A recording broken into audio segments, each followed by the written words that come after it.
I represent a company called BRIIM and also a brain training system known as BRIIM for people like yourselves, with brains obviously. And I work as a personal brainer at the world's first brain fitness center, BRIIM Center. Those of you who know Finnish know that aivobik is a play of words referring to brain training. I also work as a voice, which is a small detail in my life. This is what I really do. I do brain training. But you've heard my voice in your phones since '92. I've told you, among other things, tavoittelemani henkilö puhuu toista puhelua. Olkaa hyvä ja odottakaa sulkematta puhelinta. Osaamaan på svenska and in English. If you call various corporations like Tieto Corporation or Finnish Customs or other organizations in the evenings or want a time to the doctor in many communes here in Finland, you'll hear my voice as well. And occasionally you might hear it if you are traveling somewhere. I will then tell you, Pasila, Tikkurila, Tampere, hyvää matkaa, etc. Here is a slightly more modern version of what I was just saying. My colleagues and I are tweeting as well. And the topic of today really is slightly more general than a presentation about our company. I won't go into that. I'll do that in about 22 seconds. But the point here is really to convey to you an overview of what brain training is. Because already from first grade, we all know basically how to enhance our physical well-being. You know, we basically know what is healthy eating, and when we do certain movements, go through certain motions, we enhance certain parts of our physical body. Mental training, of course, is much more abstract, and although it's the year 2017, only few people know what it's really about. There is a book out, of course, last year, neurobiologist Tiina Huttu. She's also a journalist by training and profession. We wrote this book that VSOY, the #1 publisher in Finland, published. We built the world's first brain fitness center. This was the setup where restaurant Bronda is right now. We were the previous tenant before the entire building was renovated. We've done other installations at other venues as well. This is what the restaurant Bronda looked like when we were there. 1,800 square meters of brain training spaces. We've collaborated with lots of companies and worked hard to create collaboration, which I was berating here earlier.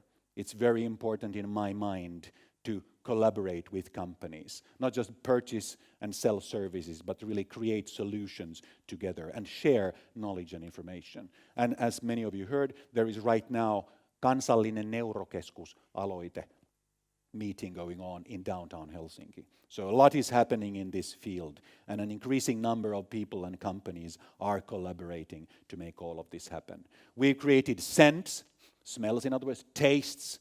I have FeelMax footwear so that we can feel even more. We have created particular training programs and regimens, which is not the topic of my presentation here today, in the various forms where you can train it alone or with others. This is being provided by a strongly growing number of companies to their clients, like on board Finnair and at various fitness centers, and companies are helping their employees feel well and do well. And that's really the topic of my presentation. These are the kind of innate abilities, synnynnäisiä kykyjä, that we all have. There is nothing mystical about this.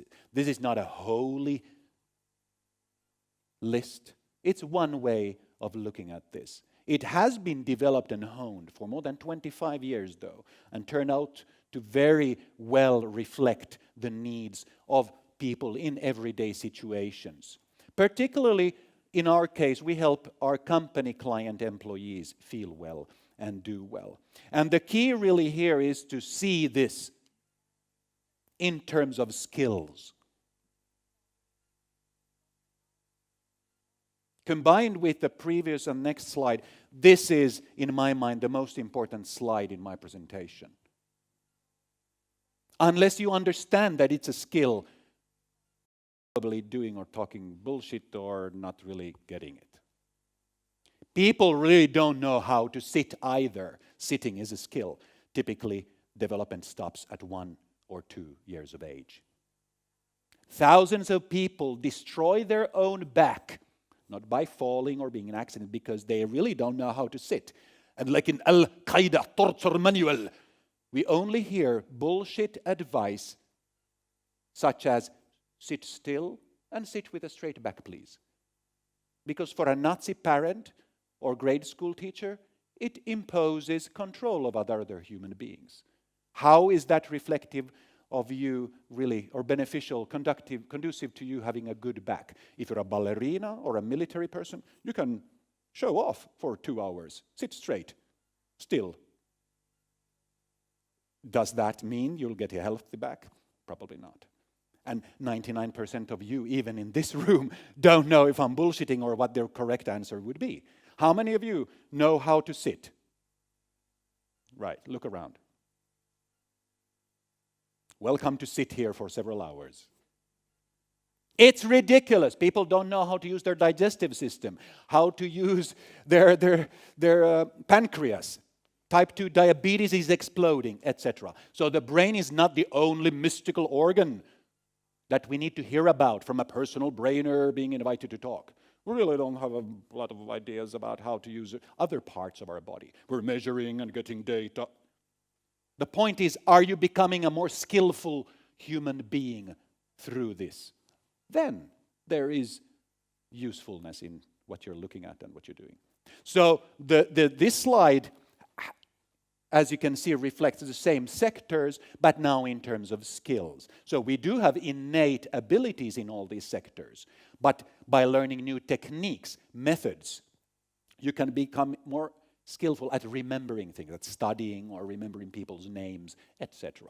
They're not some kind of hints and tips, vinkkejä, temppuja, niksejä, that you're being told and then you know something. No. Just like playing golf, playing soccer, driving a car, playing the piano, you do practicing, you rehearsing by becoming more skillful. Also, the same goes for sitting, for breathing. How many of you have been practicing breathing, some kind of breathing techniques? Look around. That's a nice productized business. People are spending lifetime, which is the most valuable thing we have. You're all going to be silent, still, and smelly pieces of meat eventually. This will end. Time is the most valuable resource. So if someone wastes your time, you'll think about it. Otherwise, what I just said seems a bit unnecessarily nasty. But it's very important to realize that if people are spending time and money on breathing, let's ask, how many of you have been practicing sitting? 6 hands. And I don't recommend anyone setting up a sitting training business. Unfortunately, sadly. I spent valuable seconds of our super short time here to illustrate my topic, the brain. This is my dilemma. Oh, brain training. I have a brain. I use it. Well, you have your ass. You're sitting on it. Gluteus maximus is growing by the day. Wow, you have a big muscles. You must be really fit then. Just like if I do just this and I get a really big muscle here, I'm fit. No, it's very one-sided. You need to have the big picture. In what areas do you need to be good and skillful as a human being? That's what this is about.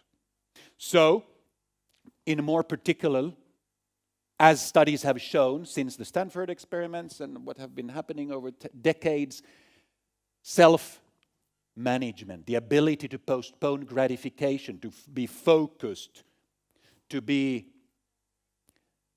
determined, make decisions without hesitation, and sticking to those decisions in the long run, to motivate yourself, to be goal-oriented, målmedveten, määrätietoinen in the long run.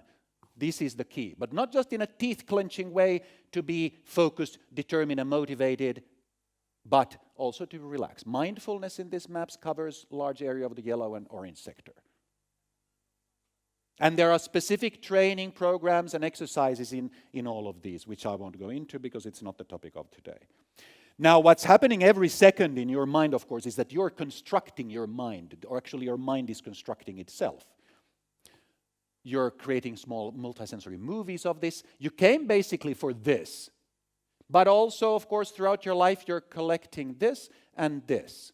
In other words, there are 4 kinds of knowledge. You know what things look like and smell like, etc. You know facts. You know how to do things, how to move, how to play, etc. And you know what to avoid and what to go towards. This is our original intelligence, the so-called emotional intelligence. Each one of these quadrants is an area of intelligence, as well as knowledge, neurologically stored in a particular set of ways in your central nervous system. Now, there are fancy words to be used: episodic, semantic, procedural, and affective. And this is one way of looking at brain training. And what's happening for children throughout their early lives is this. I'll replay.